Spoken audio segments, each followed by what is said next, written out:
Plastic का भी इस्तेमाल होता है और इस टेक्निक का आविष्कार एक भारतीय ने किया था। क्या आपको ये पता है कि बालों में लगाने वाला शैम्पू भी इंडिया का ही आविष्कार है? और क्या आप ये जानते हैं कि जिस इंक से आज दुनिया भर में लिखा जा रहा है वो भी दुनिया को भारत ने ही दिया था? दोस्तों देखते रहिए वीडियो लास्ट तक, क्योंकि अगले 5 मिनट में आपको पता चलेगा उन 10 आविष्कारों के बारे में जो दुनिया को भारत ने दिए हैं। Number 10, shampoo. आज दुनिया भर में जिस शैम्पू को स्टाइलिश बोतलों में भरकर टॉप की हीरोइन से बिकवाया जा रहा है वो शैम्पू कभी इंडिया ने ही इन्वेंट किया था। मुगल साम्राज्य के दौरान साल 1762 में पहली बार शैम्पू का आविष्कार हुआ था। भारत की तपती धूप में अपने सर को ठंडा रखने के लिए मुगल सेना कुछ नेचुरल ऑयल्स का इस्तेमाल करती थी जो हेड मसाज के अलावा बालों को धोने के भी काम आते थे। खोपड़ी को आराम देने वाले इस फॉर्मूले को शैम्पू कहा जाता था। यही शैम्पू जब अंग्रेजों के हाथ लगा तो नए फॉर्मूले के साथ नए नाम से शैम्पू बन गया। मतलब अंग्रेज पहले भारत से शैम्पू चुराकर विदेश ले गए और आज विदेशी कंपनियां वही शैम्पू हमें बेच रही हैं। कमाल है। Number 9, USP. यह है यूएसपी जिसे यूनिवर्सल सीरियल बस भी कहते हैं। नहीं जानते थे ना? आप ये भी नहीं जानते थे कि इस छोटी सी चीज जिसने डेटा ट्रांसफर जैसी नायाब चीज दुनिया को दी है, इसे बनाने वाला भी एक भारतीय ही था। अजय भट्ट ने साल 1994 में यूएसपी का आविष्कार किया था। ये कंप्यूटर जगत के लिए एक क्रांति थी जिसके बाद से किसी भी डिवाइस को कंप्यूटर से जोड़ना और उसमें मौजूद सभी इंफॉर्मेशन को पास करना पॉसिबल हो गया। इससे पहले केवल फ्लॉपी की मदद से ही बहुत ही कम डेटा को ट्रांसफर किया जा सकता था।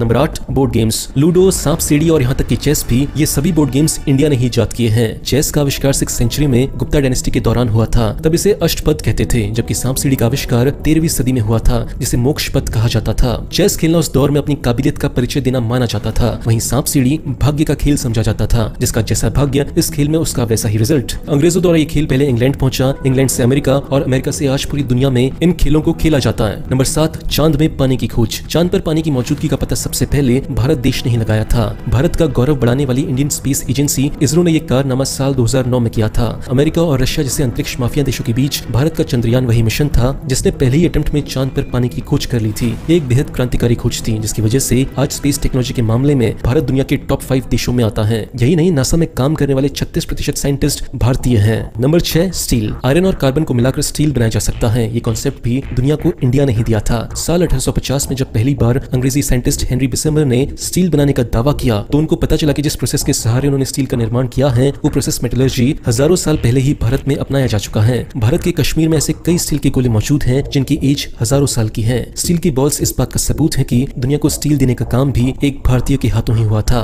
Number 5, ink. एक पेन एक तलवार से ज्यादा ताकतवर होती है। ये कहावत तो आपने भी सुनी होगी, लेकिन क्या आप ये जानते हैं कि इस पेन को ताकतवर बनाने वाला देश भारत है? पेन में मौजूद इंक का आविष्कार भारत में ही हुआ था। इसका आविष्कार 4th सेंचुरी BC में हुआ था। भारत पहला ऐसा देश है जिसकी सभ्यताओं में लिखने का चलन हुआ करता था। Number 4, wireless communication. Wireless communication जिसका पूरा क्रेडिट दुनिया जी मार्कोनी को देती है, लेकिन दुनिया ये नहीं जानती कि भारत के सर जगदीश चंद्र बोस ने इस टेक्नोलॉजी का खाका मार्कोनी से भी पहले तैयार कर दिया था। साल 1895 में ही डॉक्टर बोस ने दुनिया को बता दिया था कि वायरलेस टेक्नोलॉजी क्या है, किस तरह इसकी मदद से इंफॉर्मेशन को एक जगह से दूसरी जगह बिना तार के पहुंचाया जा सकता है। कोलकाता के टाउन हॉल में डॉक्टर बोस ने एक रेडियो के जरिए ये बताया कि किस तरह वेव्स के सहारे हम एक दूसरे से संपर्क साध सकते हैं। इस डेमो के एक ही साल बाद मार्कोनी ने वायरलेस टेलीग्राफ का आविष्कार कर दिया था। कमाल की बात तो ये है कि जिस आधार पर ये टेलीग्राफ बनाया गया था उसका ब्लूप्रिंट केवल डॉक्टर बोस के पास ही था। तो क्या हम ये समझें कि इस टेक्नोलॉजी को डॉक्टर बोस से चुराया गया था? Number 3, fibre optics. जो लोग फाइबर ऑप्टिक्स के बारे में कुछ नहीं जानते तो उनके लिए आसान भाषा में ये है कि एक ऐसी टेक्नोलॉजी होती है जहाँ एक पतली तार जिससे लाइट की मदद से किसी भी डेटा को ट्रांसफर बहुत तेजी से किया जा सकता है। अगर आज फाइबर ऑप्टिक्स ना होता तो आज हम हाई स्पीड इंटरनेट के जरिए इस वीडियो को देख नहीं पा रहे होते। आपको जानकर गर्व होगा कि दुनिया को फाइबर ऑप्टिक्स का नायाब तोहफा भी एक भारतीय ने ही दिया है और उनका नाम है नरेंद्र कपानी। यानी इस आविष्कार के लिए डॉक्टर कपानी को फादर ऑफ फाइबर ऑप्टिक्स भी कहा जाता है। Number 2, edible cutlery. दोस्तों भारत नहीं, आज पूरी दुनिया प्लास्टिक के इस्तेमाल से परेशान है। इसे कब रोका जाएगा ये तो पता नहीं, लेकिन इसे रिप्लेस करने का एक अनोखा तरीका भारत के नारायण पिस्पति ने जरूर निकाला है।